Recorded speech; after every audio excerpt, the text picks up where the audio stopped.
Expressions such as "crikey" and "she's a beauty" typified Steve Irwin's incredibly energetic and enthusiastic camera and on-screen presence in his television program Crocodile Hunter. The series first aired in Australia in 1992, and a little while later it was picked up by the Discovery Network, which catapulted him to international celebrity status. Irwin originally started out as a professional crocodile hunter and worked at his family's farm and wildlife park. Like Steve himself, the park also went on to become an international hit. Before Steve found fame, he found the love of his life in the form of Terry, who was an American tourist visiting the wildlife park. They were a couple that worked well together, and both of their careers blossomed on to unimaginable heights. A demonstration of the regard that the world had for Irwin's park could be found in 2002, when 3 very rare Sumatran tiger cubs were handed over to Australia Zoo to help ensure the survival of the Sumatran tiger species. These 2 girls do get put together in their night dance. There are only about 400 Sumatran tigers left in the world. Keeps them nice and sharp that way. When they do their night vision's... Irwin's popularity in America was such that the Australian Prime Minister, John Howard, hand-picked Irwin to attend a gala barbecue to honour US President George W. Bush when he visited in 2003. Sadly, Steve Irwin, the ebullient Australian television personality, conservationist and self-declared wildlife warrior, was killed by a stingray barb to the heart during a diving expedition. Irwin was in the water at Bat Reef off the remote coast of northeastern Queensland, shooting a segment for a series called Ocean's Deadliest.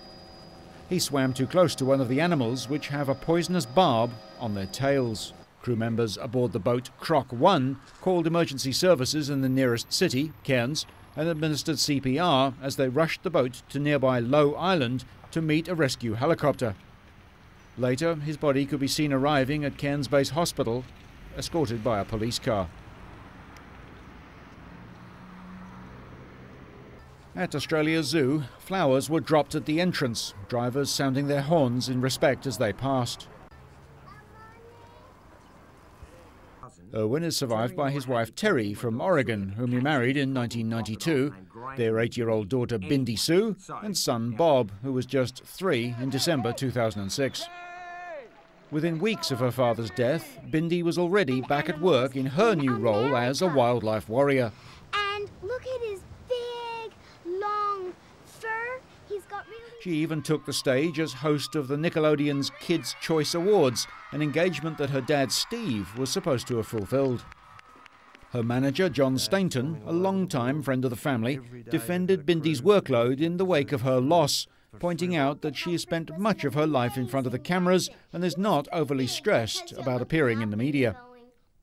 Bindi's latest venture is hosting her own wildlife show, Bindi The Junge Girl, for the Discovery Channel.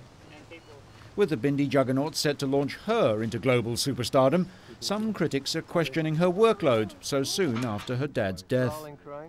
But for most of the fans of the Crocodile Hunter, they are just happy to watch their idol's daughter keep her father's dreams and passions alive. As you can see, Humphrey's got a big hump on his... Steve Irwin's impact on the public was extraordinary.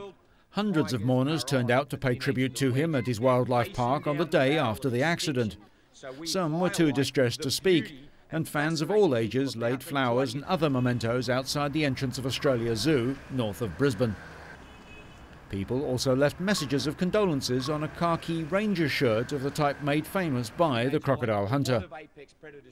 The final tribute to Steve Irwin was from the Queensland State Premier, Peter Beattie, who described him as possibly the best-known Australian in the world. And fascinate people about them, try to get tigers into people's hearts so as we can save them from the inevitable, which is extinction.